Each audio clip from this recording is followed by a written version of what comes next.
نحمده رسول کریم اما بعد اعوذ باللہ من الشیطان الرجیم بسم اللہ الرحمن الرحیم عن جابر رضی اللہ تعالی عنہ قال كان رسول اللہ صلی اللہ علیہ وسلم اذا خطب احمر عیناہ وعلا صوتہ واشتد غضبہ حتی کأنہ منذر جیش او کما قال علیہ الصلوۃ والسلام۔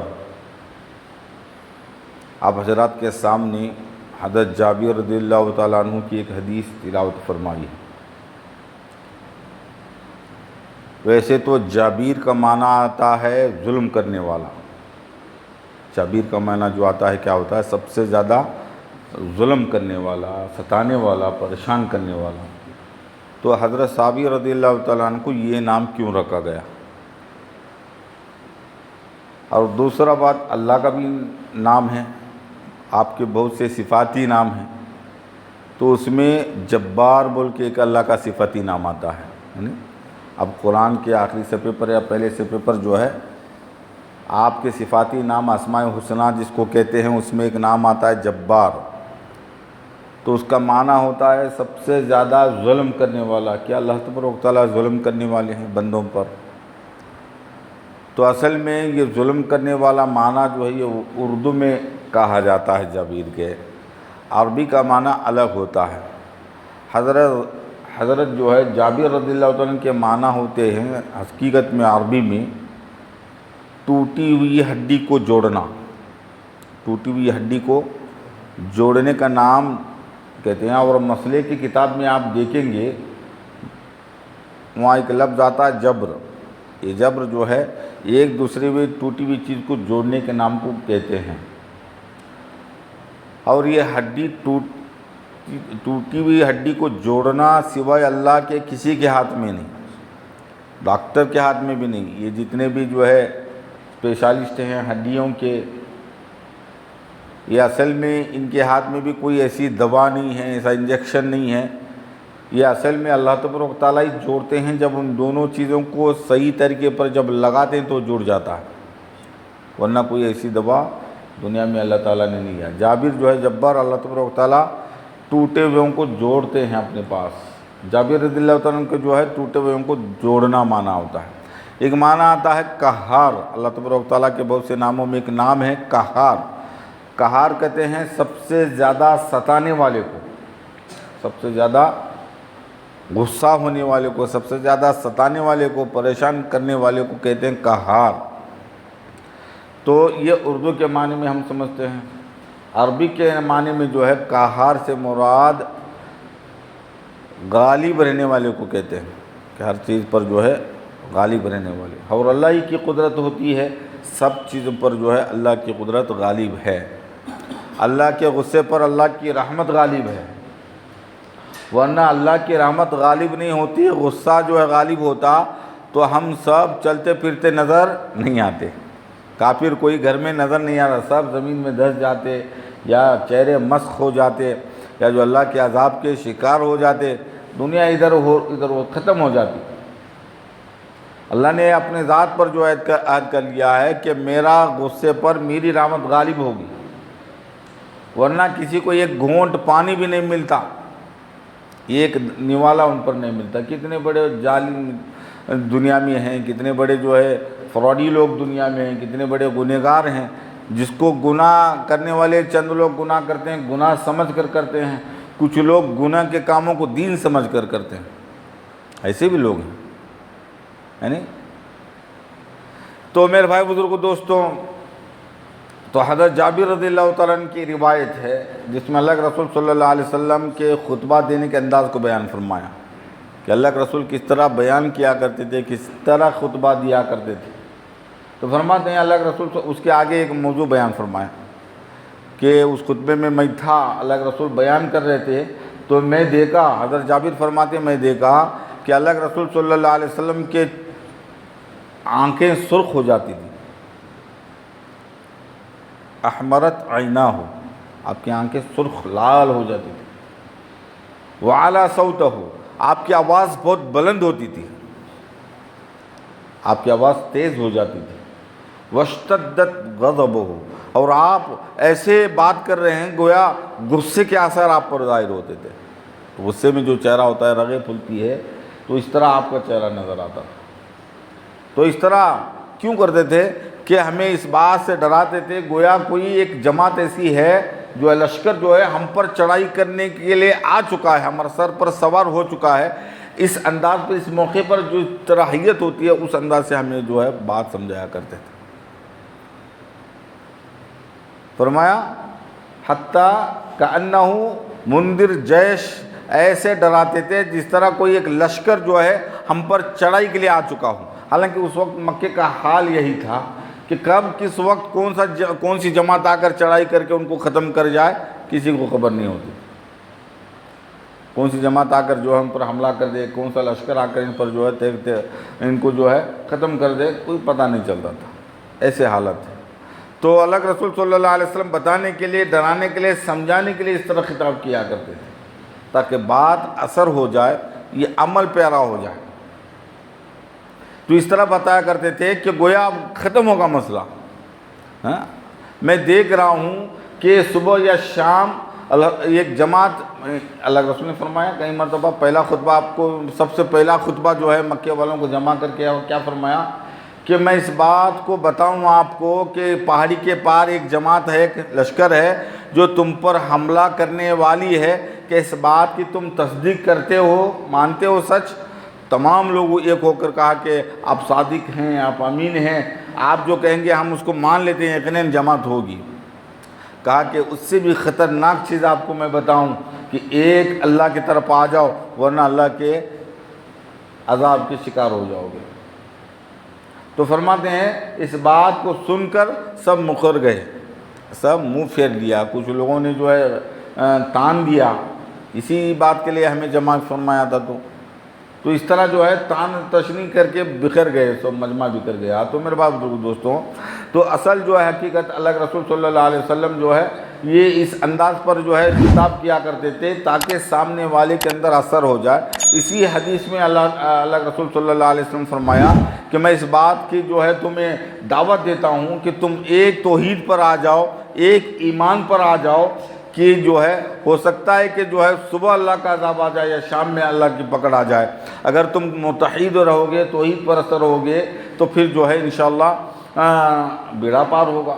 خود جو ہے قیامت کے بارے میں آپ نے اتنا ڈرایا کہ ایسا لگتا تھا کہ اللہ کے رسول صلی اللہ علیہ وسلم کی قیامت کے بارے میں سننے پر ہمیں ایسا محسوس ہوتا اب ان قریب قیامت آ جائے گی. حالانکہ قیامت خود اللہ کے رسول سے پہلے جتنے بھی نبی آئے ہیں سب نبیوں نے اپنے امت کو بتایا ایک نبی آئیں گے جن کا نام احمد ہوگا، وہ نبی جیسے آئیں گے قیامت ہوگی. لیکن آپ صلی اللہ علیہ وسلم آ کر چلے بھی گئے، 1500 سال گزر گئے، ہم کو بہت لمبا سمجھتے ہیں. تو میرے بھائی بزرگوں دوستوں، حالانکہ اللہ کے رسول صلی اللہ علیہ وسلم فرما رہے ہیں کہ قیامت اور میں دونوں کے 2 انگلیوں کے درمیان جتنا فاصلہ ہے اتنا قریب ہے. آپ کہیں گے کہ ہمارے 60-70 سالیں ہیں، ہم کہاں دیکھیں گے، کب آئے گا؟ تو یہ ہے اصل میں تو یہ پوری دنیا کی قیامت ہے، لیکن ہر انسان کی موت اس کے لیے قیامت ہے.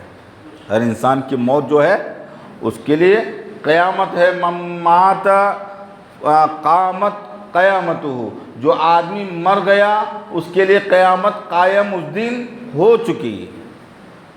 ہم اس قیامت کا انتظار نہیں کرنا جس میں کانا دجال آئے گا، یاجوج ماجوج قوم آئیں گی، حضرت عیسیٰ علیہ السلام کا نزول ہوگا، آسمان کو لپیٹ دیا جائے گا، ستاروں کو گرا دیا جائے گا، پہاڑوں کو اڑا دیا جائے گا. نا منظر کھینچا ہے اللہ تبارک و تعالیٰ قرآن میں، اذا السماء انفطرت واذا الكواكب انتثرت واذا البحار فجرت واذا القبور بعثرت.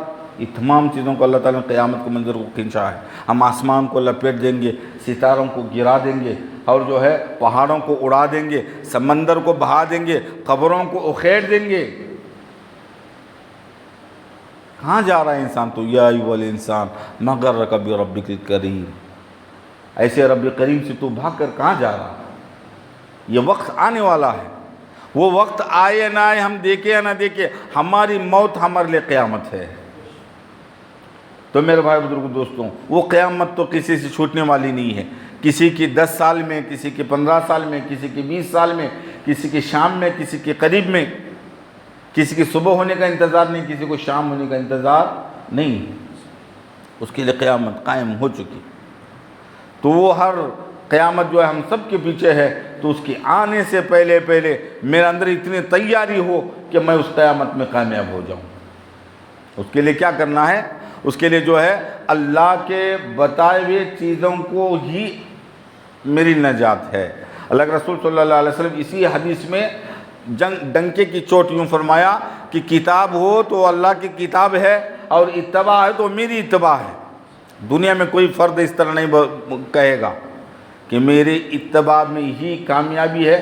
دنیا میں ایسا کوئی لال نہیں پیدا ہوا ہے نبیوں کے علاوہ، رسولوں کے علاوہ کوئی دنیا میں ایسا انسان نہیں ہے جو میری پیروی پر ہی تمہاری نجات ہے، سوائے اللہ کے رسول نبیوں کے علاوہ کوئی فرد کے اندر یہ طاقت نہیں کہنے کی۔ اللہ نے فرمایا، اللہ کے رسول صلی اللہ علیہ وسلم فرمایا، کتاب ہے تو اللہ کی ہے، اور جو ہے اتباع تو میری ہے۔ انہی دو چیزوں پر آپ کی کامیابی ہے،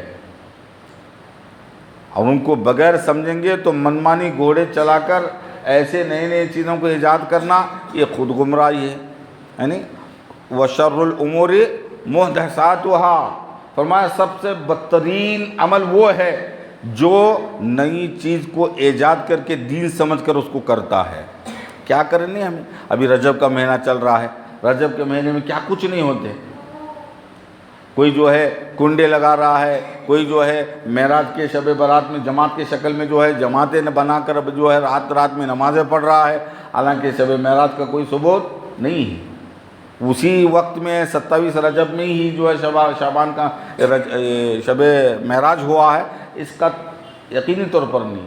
اور اللہ کے رسول صلی اللہ علیہ وسلم کے عمر سن ہجری 5 میں، سن ہجری نبوت کے 5ویں سال میں معراج کا واقعہ پیش آیا مکے میں، تو اس کے بعد میں 18 سال آپ رہے، کبھی اس کو نہیں منایا۔ اس کے بعد میں 100 سال کی عمر صحابہ کو ملی، کبھی صحابہ نے نہیں منایا، لیکن رجب میں بہت سی چیزیں منائی جا رہی، بہت سی چیزوں کا دروازہ کھل چکا ہے۔ حالانکہ رجب کے مہینے میں صرف اتنی بات معلوم ہے کہ بھائی آپ رمضان کی تیاری کے لیے دعا ابھی سے شروع کرو، ابھی اس کے لیے دعا شروع کرو۔ دعا بھی بتائی گئی، اللہم بارک لنا رجب و شعبان وبلغنا رمضان، یا اللہ ہمیں رجب اور شعبان میں ہمیں جو ہے برکت نصیب فرما، ہمیں رمضان تک پہنچا دے، ہمیں رمضان تک پہنچا دے۔ تو میرے بھائی بزرگ دوستو، اس کے علاوہ جو ہے کوئی بھی ثبوت نہیں ہے جو کر رہے ہیں، اور وہ کرنا یہ خود گمراہی، نئی چیزوں کو ایجاد کرنا ہے، اس کو بدترین عمل بتایا گیا۔ حضرت ابو بکر ایک مرتبہ اللہ کے رسول صلی اللہ علیہ وسلم کا عادت تشریفہ تھی، مدینہ منورہ میں رات کے وقت میں صحابہ کے حالات کو معلوم کرنے کے لیے نکلتے تھے۔ آپ رات کے وقت میں آخری پہر میں نکلتے تھے، دیکھیں صحابہ کے حالات کیسے ہیں۔ جب محلے میں گزر رہے تھے، حضرت ابو بکر صدیق رضی اللہ عنہ کے گھر سے قرآن کی پڑھنے کی آواز آ رہی تھی، جو آہستہ آہستہ آ رہی تھی۔ ایسے ہی آگے چلے گئے، حضرت عمر زور زور سے قرآن پڑھ رہے تھے، زور زور سے قرآن پڑھ رہے تھے۔ صبح دونوں کو بلوا بھیجا۔ حضرت ابو بکر صدیق سے پوچھا کہ آپ آہستہ قرآن کیوں پڑھ رہے تھے؟ کہا کہ اللہ کے رسول جس کو سنانا ہے میں اس کو سنا رہا تھا، وہ دل کی دھڑکنوں کو بھی سنتا ہے، وہ دل کی دھڑکنوں کو بھی سنتا ہے، اس کو میں سنا رہا تھا، مجھے زور سے پڑھنے کی کیا ضرورت تھی، میں اس کو راضی کرنے کے لیے سنا رہا تھا۔ حضرت عمر رضی اللہ تعالیٰ عنہ سے پوچھا گیا آپ کیوں زور سے پڑھ رہے تھے؟ کہا کہ اللہ کا رسول میں سوتے ان کو جگا رہا تھا اور شیطان کو بھگا رہا تھا، سونے والوں کو جگا رہا تھا، شیطان کو بھگا رہا تھا، اس لیے میں زور سے پڑھ رہا تھا۔ حالانکہ دونوں اپنے بات میں صحیح ہے، کوئی ناجائز کوئی مسئلہ نہیں ہے، ایسا بھی پڑھ سکتے ہیں، زور سے بھی پڑھ سکتے ہیں، بالکل صحیح ہے۔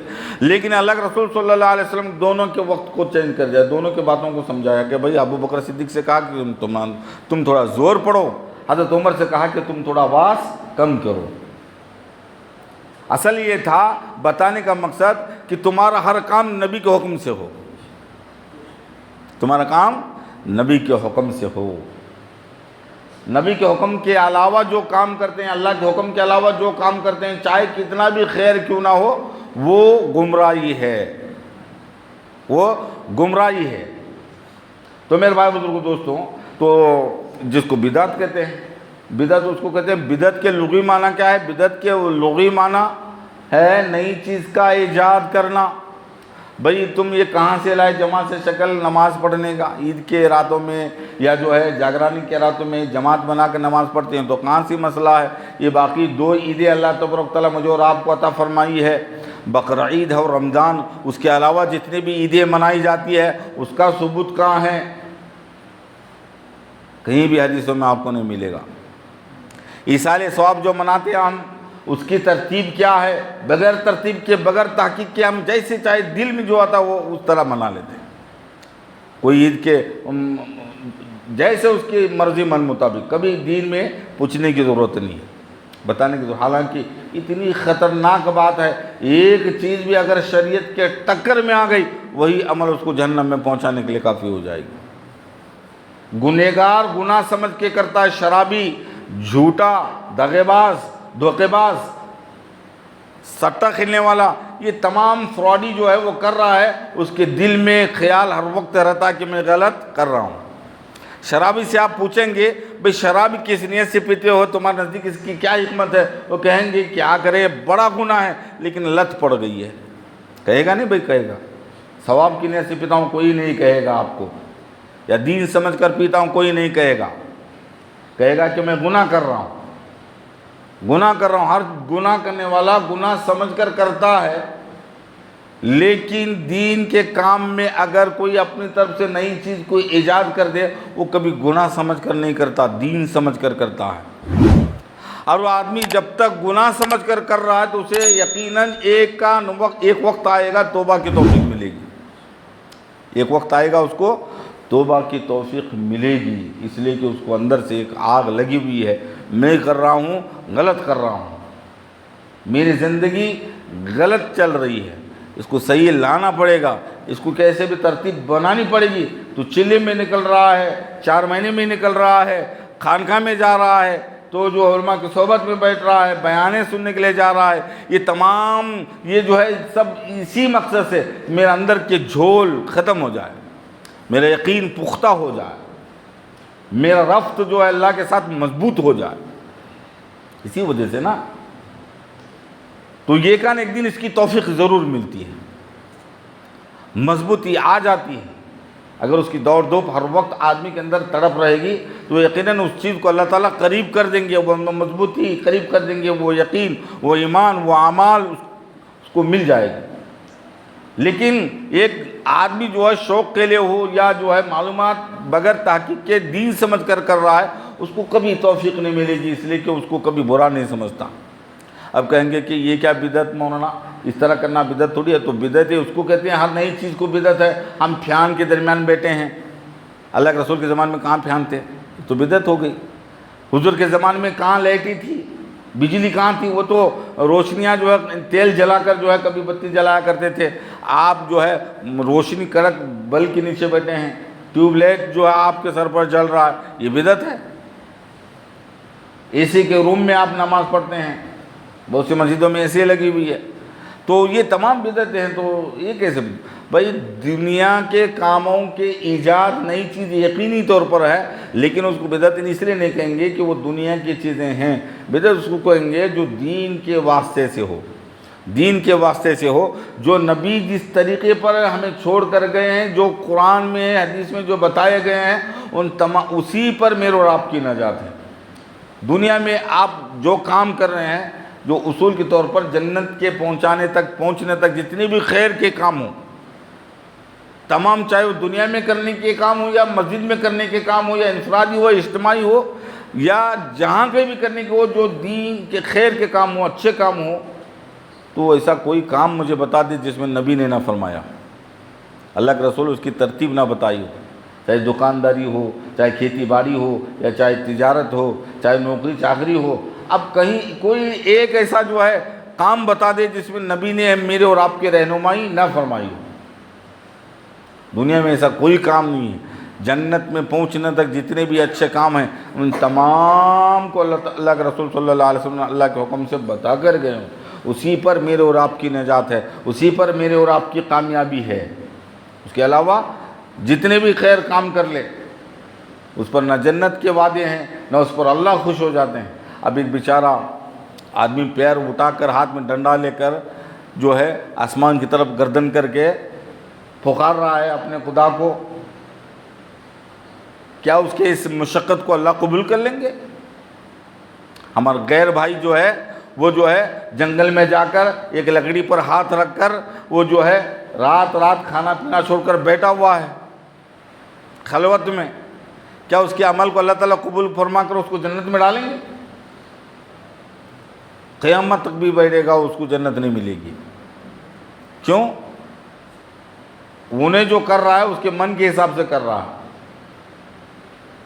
لیکن ایک بندہ اللہ پر یقین رکھتے ہوئے اللہ کے حکم کے مطابق جو ہے وہ بیٹھا ہوا ہے اللہ کے ذکر میں، اللہ کے حمد میں، یقیناً اس کو اللہ تعالیٰ دنیا ہی میں اس کو لذت بتائیں گے، اس کی طاقت بتائیں گے، اس کے عمل کی قوت کو بتائیں گے۔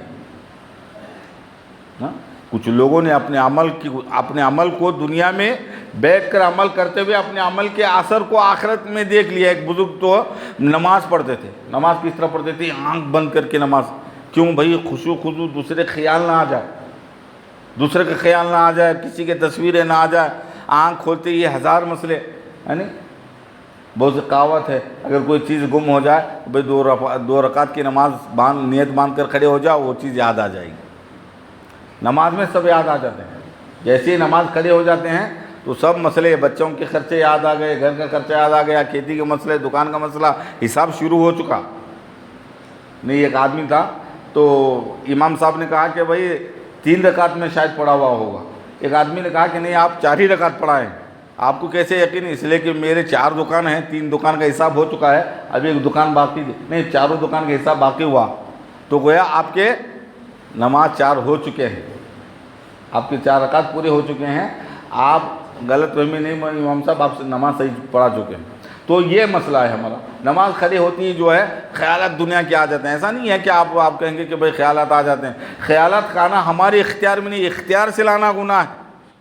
خود بخود آئے چلے گئے، اس پر ثواب ملے گا، اس پر ثواب ملے گا۔ اگر وہ جما لیا ان خیالوں کو، ان پر پھر ان کی ترتیب بنانا شروع کر دیا ہم نے، پھر اب جو ہے وہ نماز میں خلل آ گیا۔ تو وہ بزرگ جو ہے خیال نہ آ جائے دنیا کے، یہ جتنا تاثرات اثر نہ کرے، میں نماز خراب نہ ہو، تو اس لیے آنکھ بند کر کے رکوع، آنکھ بند کر کے نماز ان کی ہوتی تھی۔ بہت سے لوگ حضرات آدمی ہیں نماز آنکھ بند کر کے پڑھتے ہیں۔ تو انہوں نے ایک زندگی پڑھی، اس کے بعد میں اللہ سے دعا فرمائی کہ اللہ تعالیٰ اتنے دن سے میں نماز، وہ اس لیے پڑھنے سے نیت جو ہے، بڑے بزرگ تھے اللہ والے تھے، تو نماز کو سب سے بہتر پڑھنے کی کوشش کی۔ تو انہوں نے دعا کی اللہ سے کہ اللہ میں نمازیں اتنے دن تک پڑھ رہا ہوں، میں نمازوں کے اثر کو میں دیکھنا چاہتا ہوں کہ قبول ہوئی یا نہیں ہے، بدلہ ملے گا یا نہیں ملی ہے، مجھے اس کا جو ہے نمازوں کی تاثیر کو بتا دے۔ تو اللہ تبارک و تعالیٰ کشف کر دیا۔ رات میں سوئے ہوئے تھے، یہ خوبصورت عورت، بڑی خوبصورت، کبھی زندگی میں نہیں دیکھی تھی ایسی حسین و جمیل عورت جو ہے ان کے سامنے کر دی گئی، اور اس کی دونوں آنکھیں بند تھی، وہ نابینا تھی۔ کہا کہ اتنی خوبصورت ہے، یہ کون ہے؟ یہ جو ہے یہ جنت کی نعمت ہے جو آپ کو آپ کے نماز کے بدلے میں دی جا رہی ہے، اب گویا آپ کی یہ نماز ہے، میری نماز ہے، تو اتنی بڑی خوبصورت ہے لیکن اس کی آنکھیں نہیں ہیں۔ کہا کہ آپ کی نماز ہے، لیکن آپ نے زندگی بھر نماز جو پڑھی ہے وہ آنکھ بند کر کے پڑھی ہے۔ ایک سنت چھوٹا، صرف نبی کا ایک سنت چھوٹا تو عیب اس جنت میں بھی آ گئی، وہ نماز میں بھی آ گئی۔ تو فرماتے ہیں سنت کیا ہے بھائی؟ آنکھیں کھول کر نماز پڑھے، قیام میں کھڑے وقت اب سجدے کی جگہ پر دیکھے، رکوع میں اپنے دونوں پیر کے جو انگوٹے ہیں ان پر دیکھے، جب جو ہے سجدے میں جائے تو اپنے ناک کے جہاں ناک رگڑتے ہیں وہاں پر دیکھے، اب جو ہے تحیات میں بیٹھتے ہیں تو اپنے گود میں دیکھے، تو اس کی ترتیب بتائی گئی۔ سنت کے مطابق جو پڑھتے ہیں تو وہ عمل، وہ نماز اس آنکھ بند کرنے والے سے ہزارہ افضل بتائی جاتی ہے، اس لیے کہ سنت کے مطابق نماز ہو گئی، چاہے خیالات آ جائیں آنکھ کھلنے پر، اور وہ جو ہے آنکھ بند کرنے پر خیالات تو نہیں ہے لیکن سنت کے خلاف ہو گئی نماز۔ تو ہمارا ہر عمل جو ہے وہ سنت کے مطابق ہو، تو اس کے ہر عمل کرنے سے پہلے اس کی جانچ پڑتال ضرور ہوئی کہ بھائی اس کی اجازت کہاں تک ہے مجھے، چاہے خوشی کے مسئلے ہوں، چاہے غم کے مسئلے ہوں گھر میں، چاہے میت کے مسئلے ہوں، چاہے شادی کے مسئلے ہوں، تمام مسئلے میں اس کا علم ہونا ضروری ہے کہ کس حد تک مجھے خوشیاں منانا ہے، کس حد تک مجھے غم منانا ہے، کس حد تک مجھے غم منانا ہے۔ اس کی بھی تعلیم و تربیت جو ہے میرے نبی فرما کر گئے۔ تو میرے بھائی بزرگوں دوستوں، تو اللہ کے رسول صلی اللہ علیہ وسلم میرے اور آپ کی بنیاد جو ہے دو چیزوں پر رکھی ہے، وہ دو چیزیں 100% میرے زندگی میں ہوں۔ ایک تو اللہ کو حکم پورا ہو، نبی کے طریقے میرے زندگی میں پورا آ جائے۔ وہ دونوں چیزیں آنے کے لیے بھاگ دوڑ سب کچھ محنت ہو رہی ہے۔ تو میرے بھائی بزرگوں دوستوں، اللہ تبارک و تعالیٰ مجھے اور آپ کو کہنے سننے سے زیادہ بدعت سے، گمراہی سے، غلط باتوں سے بچا کر توحید پرست بنائے، ایمان پر جو ہے اللہ تبارک و تعالیٰ توفیق عطا فرمائے، صحیح اعمال کی توفیق عطا فرمائے۔ وآخر دعوانا ان الحمد للہ رب العالمین۔